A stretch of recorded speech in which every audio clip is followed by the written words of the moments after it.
This is Penelope, and she is in desperate need of a shear. Those mats are the depth of my hand. And by mats, I mean one big one. This sheep came from the Houston SPCA. She was found wandering the streets of downtown Houston with a potbelly pig. They now live together at their forever home, where her owners tried to shear her but were unsuccessful.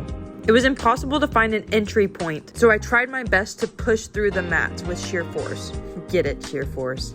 After I broke this loose, I had to pay close attention to try not to nick her. These mats are extremely heavy and close to her skin. Mats like this pull on the skin and cause a tension wrinkle, which are super easy to nick. Unfortunately, I was not able to get all of these off with no nicks, but I know that those little cuts are way better than her overheating in this massive blanket.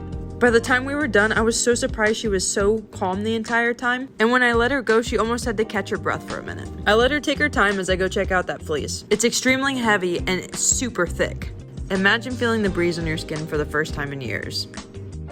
This is Ryker, and he is literally the baddest dude on the block. His sack is full of half of his testicles, and not like he has 1 out of 2, but literally 2 halves. This is from a botched castration when he was a baby, so now he's stuck with just 2 half testicles that work really well. I know this because he's had babies. If that doesn't make him cool enough, then how about the fact that he has no ears? Go ahead, tell us why, Katie. Well, there can obviously only be one bad dude on the block. So when Ryker saw this handsome, strapping, young hunk coming into his territory, he took him out. The only thing he didn't see coming is he actually hit a mirror and it sliced his ears off. But since then, this half-sack, no-eared world wonder is living his best life eating grapes off a vineyard. My dude here was a joy to give a haircut to. Even the toughest guys have a soft spot in there. And if he doesn't become TikTok famous, at least I know he has a celebrity doppelganger. Everyone meet Sally Mae. She's a sweet elderly sheep between 15 and 17 years old, and this is her first professional haircut. Sally has been shorn many times, but always by her owner.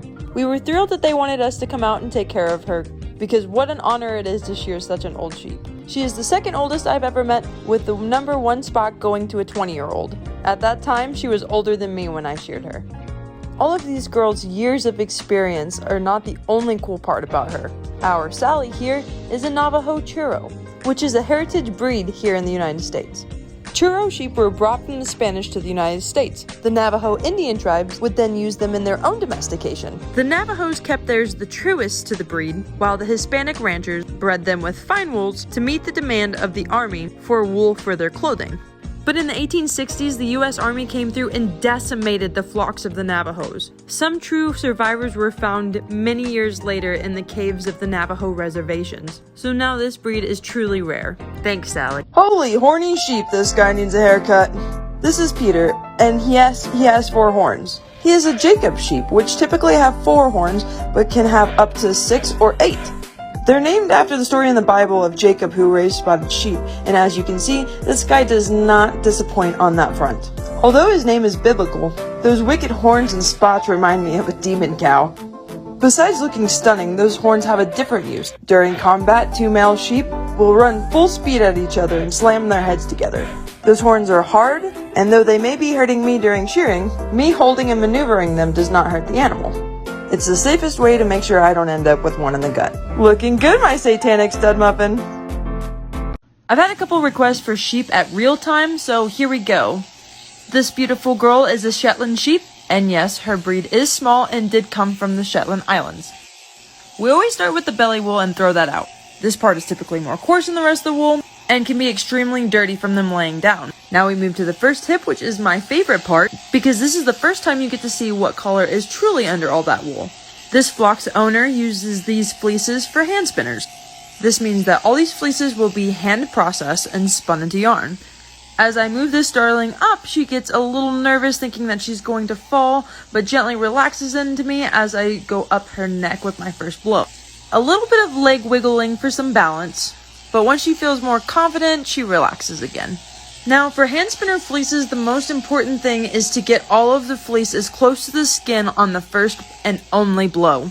A blow is what we call the swipe of the shears. Now, if I don't cut close enough to the skin on the first blow, and a ridge is left like you can see here, hand spinners do not want me to go back over that spot to clean it up and make it more even.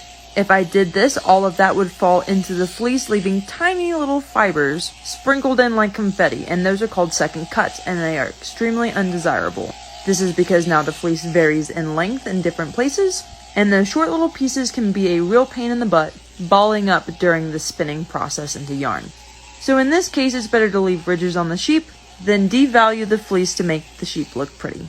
Now, I'm far from perfect, so there are some second cuts in there, but the idea is to keep it as minimal as possible. Now, as she stands up, notice the hole in my coveralls. The next sheep takes full advantage and makes my pants into shorts. When Darian comes back from getting me a different set of coveralls, this girl meets her at the fence and then escorts her back to the shearing floor. She wanted to make certain that Darian was able to find her way back to work so that all of her friends could come out and play when they were done with their haircuts. Way to go, girl. Looking out for the team.